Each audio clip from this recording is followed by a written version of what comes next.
In this hand is my 7 Chase credit cards, and in this package is Chase card number 8. I want to tell you how I got all of these and why I want so many Chase cards. In this video, we will discuss the Chase 524 rule and how I've been getting around that these past couple years. We'll also discuss why I'm now receiving lower credit limits on my newer Chase cards as opposed to previous ones. And then we will talk about how much value I've received by making Chase my main credit card issuer. So let's get started with card number 1, and that would be the Chase Freedom Flex. I got this one in April 2021, and this card came with a sign-up bonus at the time of 20,000 Chase Ultimate Rewards points. Commonly, it is known to earn cash back, but if you really want to go into the Chase website and look, it does earn Ultimate Rewards points. This card, it does have an $8,800 credit limit right now. That was not the credit limit that I got approved for when I got this card, because this was my 3rd card ever. I didn't have very much credit history up until this point, so I believe they gave me a credit limit of around $4,000 or $5,000, and then they increased it over time. And since the Chase 524 rule is an important part of my Chase credit card strategy, I thought I would include this with every single card that I got approved for over these past couple years. They don't decline you in every single circumstance, but for the majority of people in the majority of situations, you cannot be approved for any Chase card if you have 5 or more personal approvals in the past 2 years. I was at 124 when I got approved for the Chase Freedom Flex, and that was because of my previous 2 cards that I got in my credit card journey. One of them had actually been over 2 years old, and so that did not count, but then I did have one that I got approved for a couple months before the Freedom Flex. This now bumped me up to 224, and I had no knowledge of the 524 rule back in April 2021, but before I got approved for my next card,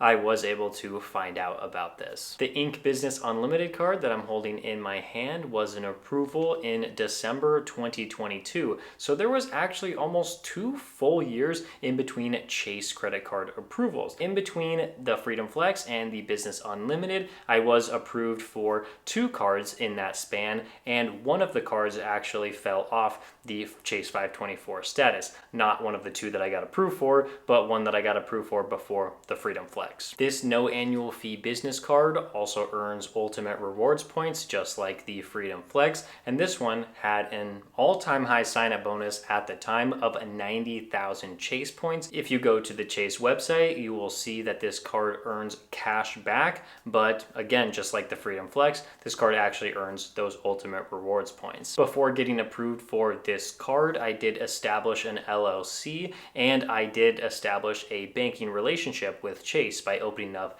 a business checking account. And the $11,000 is definitely more than I was expecting, and I was happy to get it at the time, but as you'll see later on in this video, maybe the $11,000 credit limit is actually going to be hurting me in the future. As far as the Chase 524 status, I was at 324 when I got this card, and after I got approved, we stayed at 324, and that is because business cards do not count against your Chase 524 status. I would say most business cards. There are a few out there from other issuers that might have their business cards report to your personal credit history, and then it actually would count against you, but as far as Chase business cards, once you get approved for one, it is not going to increase your 524 status. In this video, I'm only talking about my Chase credit cards. My wife has 4 of her own, and I have 8. My next card was the IHG Premiere credit card. This one comes with a $99 annual fee, and I had 0 credit card approvals in between my last card, the Inc. Unlimited,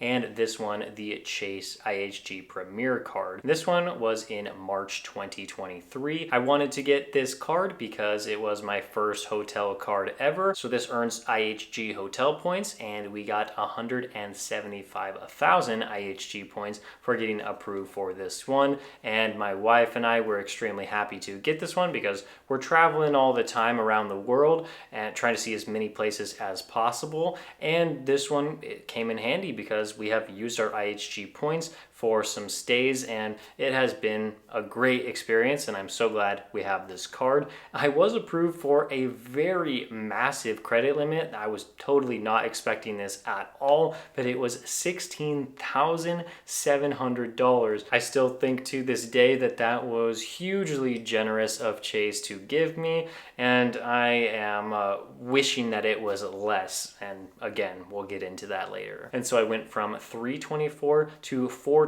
because this is a personal card, and I was getting dangerously close to that $524 mark where I would no longer be eligible for any Chase cards. But good news for me, because a month later this Freedom Flex now turned 2 years old and it fell off of my Chase 524 status, which means I was $324 and eligible for 2 more Chase cards at least at the moment. And so in May of 2023, I was approved for the Chase Sapphire Preferred. This card was a fantastic decision for me because with a $95 annual fee, I was able to get another Ultimate Rewards earning card, and I did apply during an elevated sign-up bonus period where I got 80,000 Chase points for just meeting the $4,000 of minimum spend in the first 3 months. And this card is giving me really cool perks. The main one that I have to mention is access to Chase's transfer partners. Using my Chase points to transfer out to partners like Air Canada, Air France, and United Airlines has helped me receive way more value for my Chase points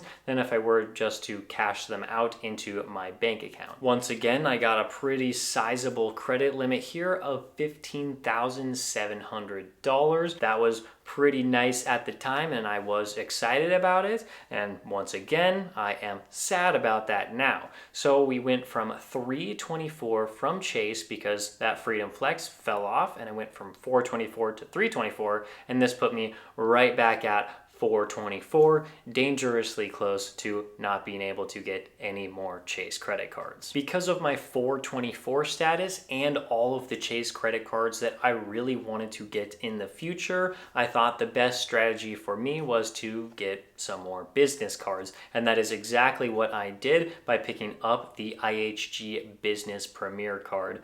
This one was going to keep me at $424, and I actually got approved for this one 1 month after I got the Sapphire Preferred. I decided to pick up this card for a few reasons, and number one was it earns IHG hotel points, the exact same currency that this card earns, the personal version of the IHG card. And up until this point, I had not been trying to branch out into too many point ecosystems because I know that if I have just a few points here and there, they may be a little bit harder to redeem for good value.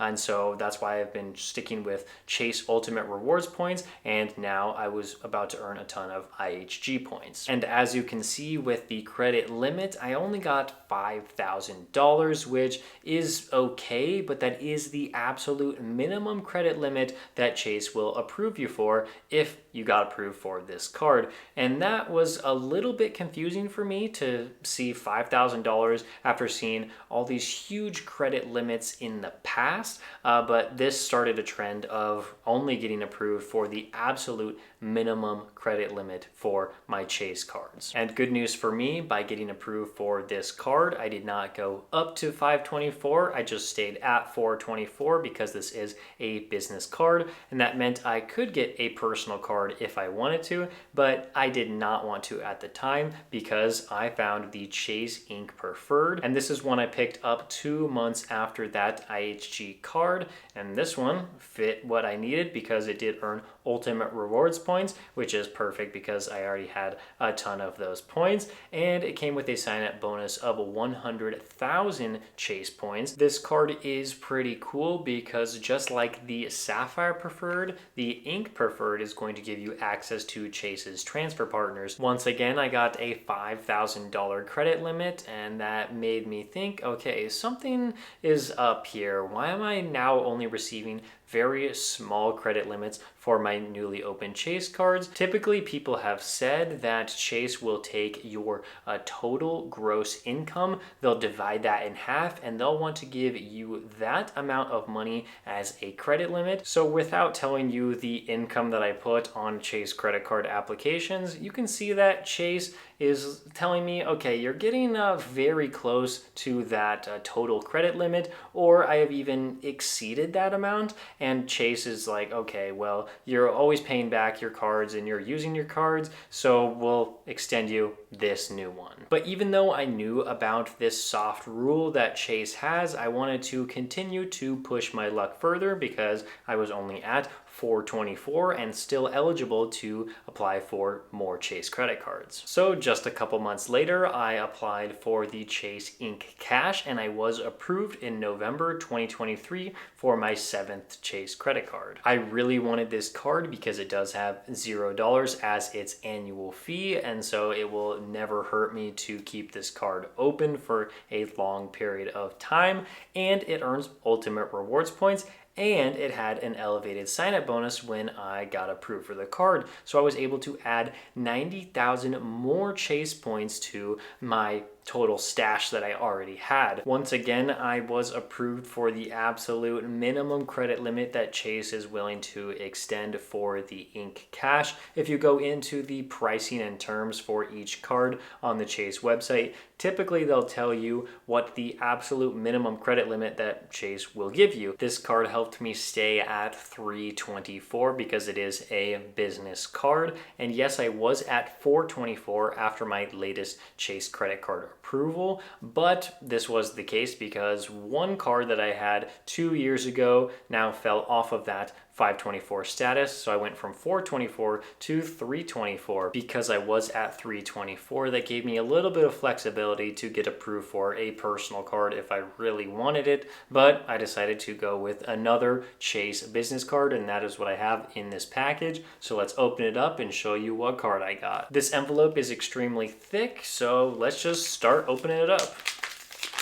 I do want to get through the unboxing process pretty quick so I can show you my new card. Well, Chase basically says we're going to share your personal information, and you can limit it somewhat, but not that much. This next page here is the business card agreement, which doesn't really have that much interesting information, so we'll throw that off to the side. There we go. That is the card that I got approved for, the United Business Card Membership Guide. This is pretty interesting. It's just nice to look through since it is my first United card ever. Just going through some of the benefits of the card. All right, that's cool, but I already knew that because I read all of that before I got approved for the card, because that's how I found out I wanted the United Business Card. This one is the Guide to Benefits. I learned to actually keep this within my possession because the Guide to Benefits is actually really hard to find online for Chase credit cards, and now it looks like this is the business card agreement.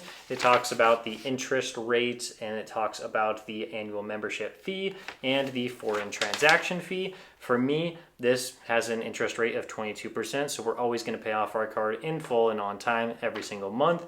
It has an annual membership fee of $99, which is okay with me, but it also came with 100,000 United miles once we hit the $5,000 spent in the first 3 months. Once this paper goes down, you can see the card, and wow, I like it. I like the United Business Card. This is pretty cool. It's stuck with little bits of tape, and wow, I like the design of this one. This is so cool. It looks better than I was expecting. Wow, I mean, yeah, just a little piece of plastic, pretty flimsy. It's actually a little more sturdy than some of the other Chase cards I mentioned in this video, but I like it, and I definitely like that it kept me at 324 with Chase, so I can apply for more Chase credit cards if I want, or I can move on to other issuers. I will have to say that I do want to not apply for as many Chase cards as fast as I have been going in the past year or so, because it's a lot, and I don't want to make Chase mad. I want to continue to use them as my preferred credit card issuer as I'm branching out to American Express and possibly Capital One in the future. My wife has Capital One cards, but I don't hold any right now, but I am still going to try to get Chase cards, and maybe I'll hold up to 10 cards or more in the future at the same time. So for the points that I have earned so far, that is 380,000 Chase Ultimate Rewards points that I have earned just from welcome offers. And for IHG, it is 340,000 IHG points. And then after I complete the minimum spend on my United card, that will be 100,000 United miles. At an absolute bare minimum, all of these points are going to equal about $5,000 to $6,000 worth of value. And then if you want to say my very low estimate, that would be at least $7,000 plus